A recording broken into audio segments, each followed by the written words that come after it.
Hey guys, what's up? Welcome back to another video, and today we're going to be checking out the Speedybee VTX DVR and the Speedybee TX500. And now these are two new VTXs from Speedybee. You might recognize the company from these like little USB adapters that I'm really fond of. I just put a video out. So they have two new video transmitters, and we're just going to be checking them out in this video.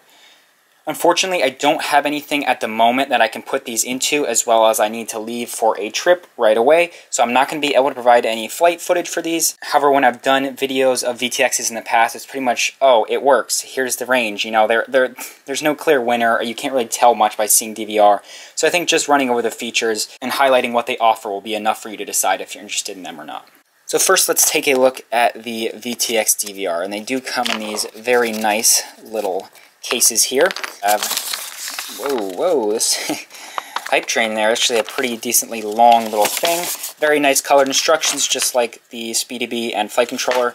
The adapters it came with tells you all the pinouts, all the channels, pretty much everything it does and how to connect it. Actually really nice. Oh, look, even little Betaflight settings and stick commands. That's really nice. So Speedybee is definitely on point with their user experience. In the bag here, it looks like we just get some nylon standoffs and washers for mounting. And we have our main breakout cable right here. One end's going to plug into the VTX, and the other end is bare for powering and connecting to your camera. Looks like we do have two right angle MMCX connectors. They're both right angles in there. One terminates to an SMA, and one terminates straight to a whip. So that gives you the option there. And then here we have the VTX itself. So of course we do have the MMCX connector over there, and it's just sort of one like this. Here's a straight one, just plugs in. It's a lot more stable than a UFL. However, I actually still prefer UFL a little bit because obviously they do give you the right angles in here, but this is straight. But just for an example, it's a lot harder to mount something like this. A UFL, it'll swivel on whatever you want, and then you can just tack the solder to it. So this kind of makes you think out your build a little bit more when you have an antenna connector that you can't really manipulate as much as UFL, but it's never going to come off in flight like a UFL might.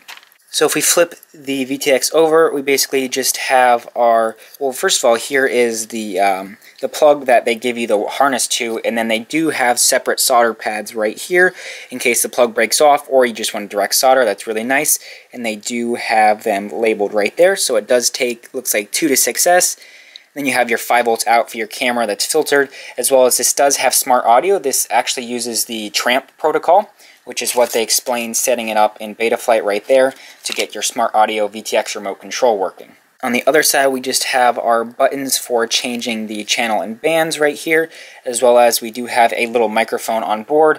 Obviously, onboard mics like this, especially with no foam, are usually going to be really bad quality, but at least it's something. And then over here, we do have our little micro SD slot, since this does record the DVR on board, so that way you won't have any breakup.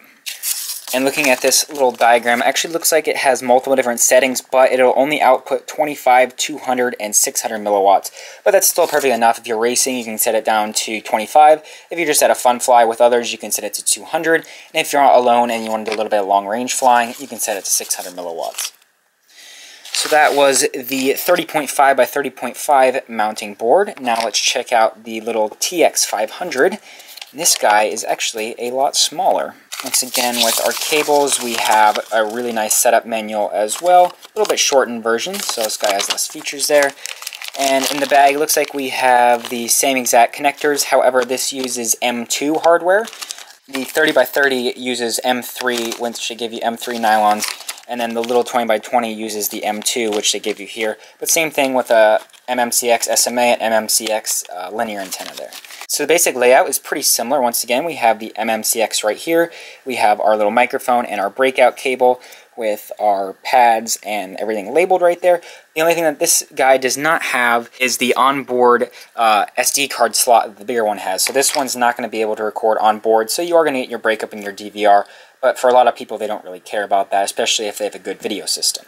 Just have our little channel changing button here, as well as this does have the Immersion RC TRAMP control to change all your settings, remote control through your flight controller, so you don't have to use the button if you don't want to, which is really nice. And obviously, being in the 20 by 20 form factor, it might make it a lot more convenient for some smaller builds, or for, say, putting it in the back of your quad if you have a spot open. Alright, so that's going to bring us to the end of the video. That was just a real quick overview of the two new Speedybee VTXs. And these are pretty much, as far as I can tell, minus a little bit of pad layout changes. These are almost identical to the HDLRC. They offer a VTX with DVR and a 20x20. So if you're familiar with those, these are very similar. Once again, I do apologize for not having any direct DVR or flight testing. However, it wouldn't be too interesting. They're VTX. They pretty much all work exactly the same. I wish I did have a little power meter to test these guys to see what they're outputting, but unfortunately I don't have one of those. So yeah, that's pretty much it. Two new VTXs from Speedybee, a 30x30 and a 20x20. There will be links down below in the description if you're interested. Thanks for watching. Please subscribe, and I'll see you in the next video. Bye.